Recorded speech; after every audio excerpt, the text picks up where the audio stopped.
So hello students, welcome back to our video, our YouTube channel and in our course ASO के बारे में हम बात कर रहे थे। तो आज हम फर्स्ट चैप्टर ले रहे हैं जिसके हम कलेक्शन ऑफ डाटा कहते हैं। मैं आप लोगों को बीच बीच में काफ़ी सारी क्लासेस करवा भी चुका हूँ और काफ़ी सारी क्लासेस हमारी चल भी रही है, तो उसी को हम आगे बढ़ाते हुए इनसे रिलेटेड जो कलेक्शन ऑफ डेटा है उसको आज हम शुरू करने वाले हैं और कोशिश करेंगे कि आज की क्लास में ही उसको कंप्लीट किया जाए, बिकॉज इसमें थ्योरेटिकल चीजें ही हैं आपके, तो इम्पोर्टेंट चैप्टर रहेगा आपका थ्योरी के बेस पे। Collection of data basically data का संग्रहण करना ही है, सीधी सीधी बात आती है। बस इसमें हमें ये देखना है कि कौन कौन सी विधियां रहती है। किसी तथ्य के घटना के माप को क्या कहते हैं? आंकड़े कहते हैं। साथ ही डाटा किसी व्यक्ति विशेष के संबंध में नए पर समूह के रूप में होता है, उसको हम क्या कहते हैं? डेटा कहते हैं। अब आंकड़ों के प्रकार दो प्रकार के होते हैं। टाइप्स ऑफ डेटा की अगर हम बात करूं मैं, तो types of data two types होते हैं। One type is primary data and secondary data, second type. ठीक है, तो प्राथमिक आंकड़े और द्वितीयक आंकड़े आपके दो टाइप्स के डेटा होते हैं। अगर हम प्राथमिक आंकड़ों की बात करें, तो अनुसंधानकर्ता के द्वारा अनुसंधान के उद्देश्य को ध्यान में रखते हुए पहली बार क्या है, जो पहली बार है जो डेटा कलेक्ट किया जाता है उसको हम क्या कहते हैं? प्राथमिक आंकड़े कहते हैं। पहली बार जिन आंकड़ों का संग्रहण किया जाता है उसको हम क्या कहते हैं? प्राथमिक आंकड़े। नए सिरे से आंकड़ों का एकत्रित एक, सॉरी एक मिनट के लिए,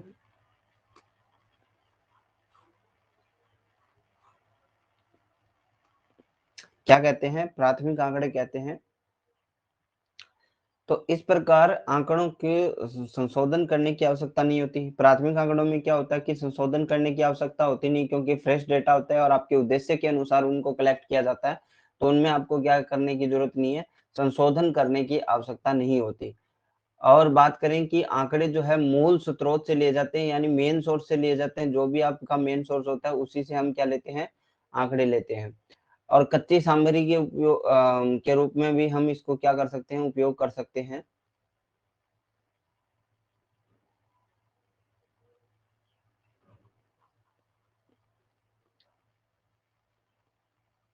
पेंसिल थोड़ी काम नहीं कर रही ज्यादा।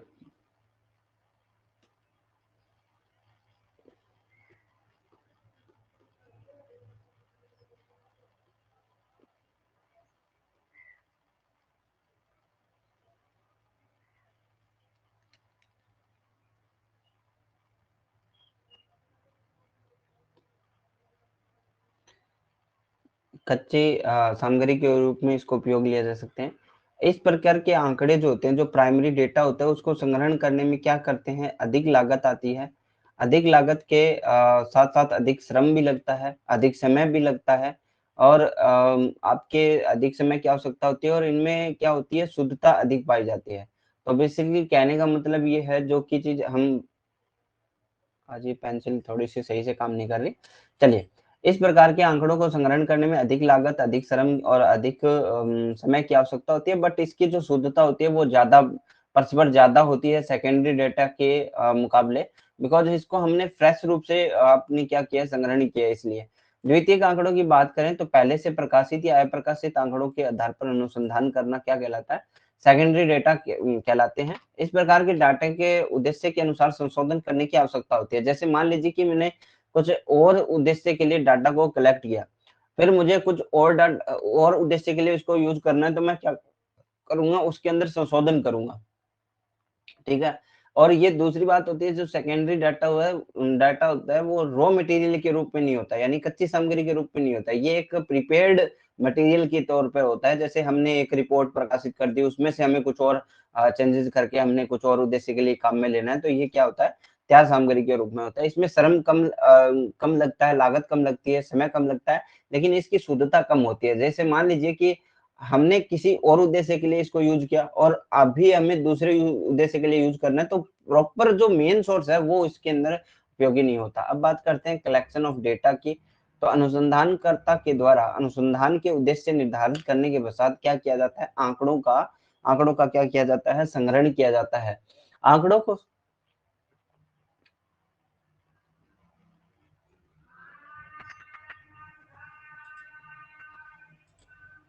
आंकड़ों के संग्रहण की संख्यांकीय विज्ञान की मूल क्रिया का आधार है।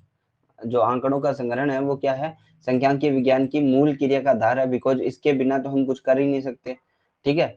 अगर हम बात करें प्राइमरी डेटा की, तो हम कौन कौन सी विधियों से इसको जो है कलेक्ट कर सकते हैं वो हम देखते हैं।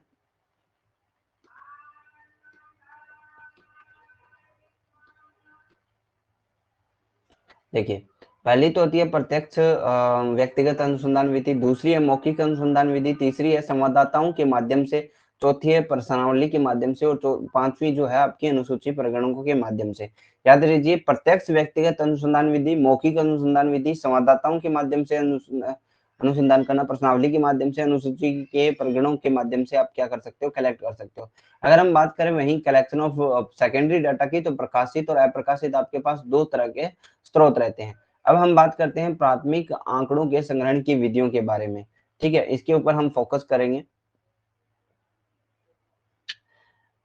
प्रश्नावली के माध्यम से आंकड़ों के संग्रहण की जो विधि है उसमें हम लेते हैं प्रश्नावली के माध्यम से। इसमें औद्योगिक सर्वे या फिर आपके मत सर्वे जो है वो शामिल होता है। इसमें कम समय लगता है, कम प्रबंधन की आवश्यकता और कम लागत की आवश्यकता होती है, और इसका व्यापक क्षेत्र में भी उपयोग किया जा सकता है। अनुसंधानकर्ता के द्वारा अनुसंधान के उद्देश्यों के अनुसार कुछ प्रश्नों की क्या कर ली जाती है?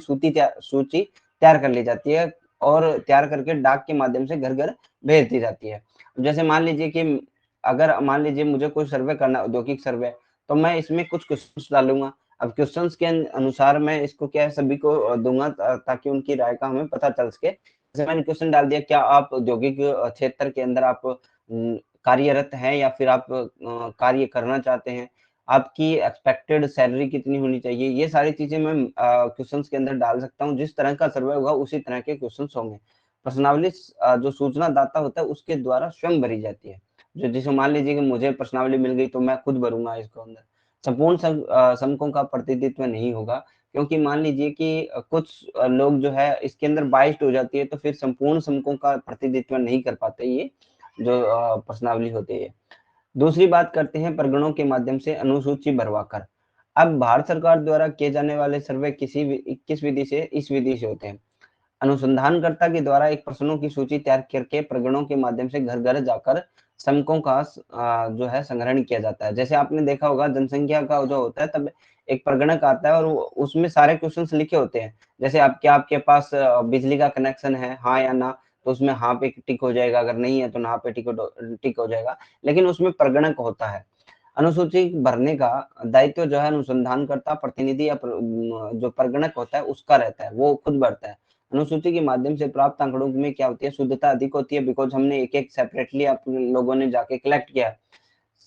और भरने वाला जो है उसका उचित एक प्रशिक्षण होता है, उस वजह से ही आंकड़ों में शुद्धता पाई जाती है।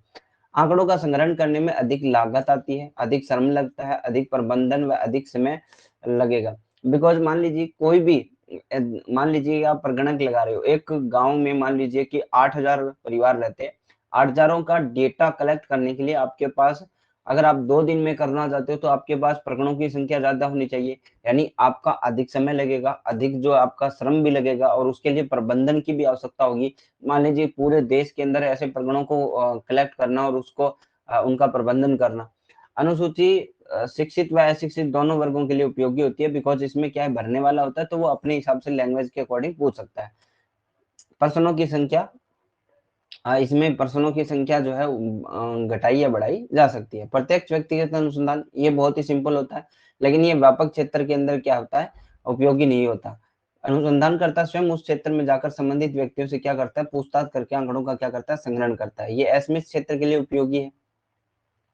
मान लिए जो आपका सीमित क्षेत्र है ना उसके लिए उपयोगी है। अवलोकन और साक्षात्कार अनुसूची इसके अंदर क्या रहते हैं? हम उपयोग में कर सकते हैं। प्रत्यक्ष व्यक्तिगत अनुसंधान विधि का अंदर सीधा सीधा होता है डायरेक्ट इंटरव्यू, है ना? आपका डायरेक्ट इंटरव्यू आप ले सकते हो, तो उसमें क्या है हम ज्यादा लोगों से इंटरव्यू नहीं ले सकते। मान लीजिए 8,000 लोग रहते हैं तो उनसे सबसे इंटरव्यू लेना थोड़ा मुश्किल होगा। चौथा आता है मौखिक अनुसंधान। जहां अनुसंधानकर्ता स्वयं नहीं पहुंच सकता, वहां समस्या तक जाना संभव ना हो, उसमें थर्ड पार्टी यानी साक्षी के माध्यम से सहायता से पूछताछ के आधार पर आंकड़ों का संग्रहण करते हैं। श्रम संघों विभिन्न बार समितियों के अध्ययन से श्रम के पारिवारिक स्थिति के बारे में जानकारी मिलती है। आपराधिक मामले थर्ड पार्टी की तरह, जैसे मान लीजिए कि कहीं पे दंगा हुआ, तो हम मान लीजिए उस टाइम में उस वक्त पे नहीं थे, तो हम थर्ड पार्टी के द्वारा उनके द्वारा पूछ के हम क्या कर सकते हैं, उनका जो है डेटा कलेक्ट कर सकते हैं। संवाददाताओं के माध्यम से, एरिया के संवाददाताओं की नियुक्ति अनाज मंडी और न्यूज एरिया द्वारा की जाती है। जैसे न्यूज एजेंसी जो होती है वो क्या करती है, अपने संवाददाता ही रखती है। मान लीजिए कि हर गांव में एक संवाददाता होता है, तो वो उनको जो है डेटा पहुंचाता रहता है। सेकेंडरी डाटा की बात करें, द्वितीयक आंकड़े, तो दो प्रकार के होते हैं, प्रकाशित आंकड़े और अप्रकाशित आंकड़े। ठीक है, प्रकाशित आंकड़े बेसिकली वही होते हैं जो प्रकाशित हो चुके हैं, जैसे कोई भी सरकार आपका डेटा छापती है। अप्रकाशित आंकड़े जो अनऑर्गेनाइज्ड होते हैं और अप्रकाशित रहते हैं, अनपब्लिश्ड है, उनका भी हम यूज कर सकते हैं। क्लासिफिकेशन ऑफ डेटा, आंकड़ों का वर्गीकरण, सांख्यिकीय अनुसंधान में आंकड़ों के संग्रहण के बाद उनका क्या किया जाता है, वर्गों व उपवर्गों में क्या करना होता है, व्यवस्थित करना होता है, ताकि आंकड़ों को समझने में क्या हो, आसानी हो। तो अनुसंधान के लिए भेजे जाएंगे, फिर उसके बाद कलेक्शन ऑफ डेटा होगा, और उसके बाद क्लासिफिकेशन होगा, उसके बाद टेबुलेशन होगा। तो क्लासिफिकेशन और डाटा के बाद में आपका क्या रहता है, क्लासिफिकेशन, इनको वर्गीकृत करना। आंकड़े तथ्य दो प्रकार के हो सकते हैं, एक तो मात्रात्मक आंकड़े, मात्रा के रूप में, गणितीय के रूप में प्रदर्शित करते हैं, जैसे ऊंचाई, भार, आयु जैसे बेन मापों को हम क्या कहते हैं, वेरिएबल कहते हैं। जैसे मान लीजिए कि मात्रात्मक, इसमें मात्रा होगी आपकी, उसमें क्या होगी, मात्रा होगी। गुणात्मक तथ्यों की बात करें तो इसमें गुण होता है, उसमें मात्रा नहीं पाई जाती। ऐसे तथ्य जो गणितीय माप के रूप में प्रदर्शित नहीं किया जा सकता, जैसे ईमानदारी है, शहरी, गरीबी, इन गुणों को हम क्या है, मात्रा में नहीं लिख सकते, इसलिए इसको हम गुणात्मक कहते हैं, यानी इनमें गुण है। गुणात्मक वर्गीकरण करें, जो गुणात्मक आंकड़े होते हैं उनका वर्गीकरण करें, तो एक तो होता है सरल गुणात्मक वर्गीकरण और एक होता है बहुगुणी वर्गीकरण। सरल को हम द्वंद्व वर्गीकरण भी कहते हैं। एक गुण के आधार पर वर्गीकरण में उपस्थिति व अनुपस्थिति के आधार पर वर्गीकरण किया जाता है, और बहुगुणी में दो या दो से अधिक गुणों की उपस्थिति व अनुपस्थिति के आधार पर क्या किया जाता है, वर्गीकरण किया जाता है। अगर हम बात करें क्वांटिटिव क्लासिफिकेशन की, मात्रा की, तो किसी भी समूह में दो लिमिट होगी, एक तो होगी L1, एक L2 होगी, और वर्ग अंतराल क्या होगा, L2 माइनस L1 होगा। जब हम किसी भी समूह की बात करें, ग्रुप की बात कर रहे हैं, तो मात्रात्मक वर्गीकरण के अंदर सभी डेटा को क्या बांटा जाता है, ग्रुप में बांटा जाता है। अगर उनका मध्य मूल्य हमें निकालना है, तो क्या होगा, lower limit plus upper limit L1 plus L2 divide by 2 होता है। ठीक है, तो ये था वर्गीकरण। अगर हम ग्रुप्स में बांटते हैं तो इनके दो तरह के ग्रुप्स होते हैं, इनकी सारणियां भी अलग होती है मात्रात्मक के अंदर, जैसे सतत सारणी, अखंडित सारणी। सतत सारणी, अखंडित सारणी, खंडित सारणी आपके पास तीन रहती है, इंडिविजुअल एक व्यक्तिगत श्रेणी भी रहती है, तो उसके अंदर हम आगे से देखेंगे। अपवर्जी, यहाँ पे आपको मैं दो चीजें जरूर बताना चाहूंगा। सतत और अखंडित के अंदर क्या होता है, देखिए अपवर्जी और समावेशी होता है। अपवर्जी का मतलब है कि जो लिमिट से हम खत्म कर रहे हैं उसी लिमिट से शुरू होता है, 10 से 10, 0 से 10 से 10 से 20 है। और समावेशी के अंदर आपका समावेश नहीं होता। देखिए 9, यहाँ से 9 में खत्म हुई है तो नेक्स्ट वर्ड से शुरू होती है, 9 से 10 से 20, 10 से 19, और 19 से फिर क्या हो जाएगा आपका 29 हो जाएगा, इस तरह चलती है। अपवर्जी श्रेणी जो होती है उसकी उच्च सीमा के बराबर समंक आने पर उसे अगले समूह L2 में शामिल किया जाता है। जैसे 0 से 10 लिख रखा है और 10 से 20 लिख रखा है, मान लीजिए 10 आ गया तो 10 इसमें शामिल होगा। ठीक है, उच्च सीमा अगले समूह की निम्न सीमा के बराबर होगी, और इसका जो उच्च सीमा है, जैसे इसकी उच्च सीमा 10 है, तो ये अगले वर्ग की क्या होगी, निम्न सीमा होगी। जबकि समावेशी में बात करें तो समावेशी श्रेणी में उच्च सीमा के बराबर समंक आने पर उसी श्रेणी में शामिल होंगे। जैसे 0 से 9 है और 9 से 19 है, मान लीजिए कि मेरा पास 9 आ गया, यहाँ पे सॉरी 10 से 19 है, तो 9 आ गया तो इसमें ही शामिल हो जाएगा। और इसमें जो उच्च सीमा होती है अगले समूह की निम्न सीमा के बराबर नहीं होती, इनमें लगभग जो है एक का अंतर पाया जाता है। समावेशी श्रेणी को अपवर्ती श्रेणी में हम शामिल करेंगे जब भी हम इसको बदलेंगे। ठीक है, और इसके बदलने के लिए हमें क्या करेंगे, जो डिफरेंस होता है उसको डिवाइड बाय 2 करेंगे, और एक जो लोअर आपकी जो लोअर लिमिट है उसमें ऐड कर देंगे या फिर लेस कर देंगे, तो उससे आपकी सीरीज बन जाएगी। हम चेंज ऑफ ग्रुप को भी देखेंगे बाद में। इसके बाद हमें डायग्रामेटिक प्रेजेंटेशन ऑफ डेटा पढ़ना है, शंकु का चित्र में प्रदर्शन पढ़ना है। ये थ्योरेटिकल जो नोट्स है, आप जो कंप्लीट नोट्स है यहाँ पे आप देख सकते हो। डायग्रामेटिक प्रेजेंटेशन ऑफ शंकु का चित्र में प्रदर्शन आ गया, इसके बाद आपका चित्रलेख, इसके बाद आपका केंद्रीय प्रवृत्ति की माप है, इसमें सभी चीजें इंक्लूडेड है। वाइटल स्टैटिस्टिक्स भी इंक्लूडेड है। आप थोड़े दिनों के बाद इनको डाउनलोड कर पाओगे। वाइटल स्टैटिस्टिक्स भी इनके अंदर इंक्लूड रहती है। तो इन नोट्स को भी आप ले सकते हो, 2-4 दिन के अंदर मैं अपडेट कर दूंगा, तो आप इनको ले सकते हो। ठीक है, इसको पीडीएफ से आप निकलवा लेना, ज्यादा लंबे चौड़े नोट्स नहीं है, लेकिन इम्पोर्टेंट है। इनको बहुत ही मैंने सिंपल रखा है, ताकि देखिए हर जगह पे मैंने जितना उसका उसको बचाने की कोशिश की है, ताकि आप जब प्रिंटेड फॉर्म में लोगे तो इसमें दिक्कत नहीं आएगी। ठीक है, आज की क्लास में यहीं पे एंड करता हूँ। ये था आपका जो आपका डाटा का जो कलेक्शन है उसके ऊपर, और मेरे हिसाब से ये बहुत ही सिंपल है। इसमें से बहुत ही रेयर चांस में क्वेश्चंस आते हैं, बट फिर भी आप लोगों को ध्यान में रहना चाहिए, क्योंकि हम पीजी लेवल की तैयारी कर रहे हैं, तो ये क्वेश्चंस आने की बहुत ही कम संभावना होती है। तो आज की वीडियो में यहीं पे एंड करता हूँ। Thank you, bye, have a nice day.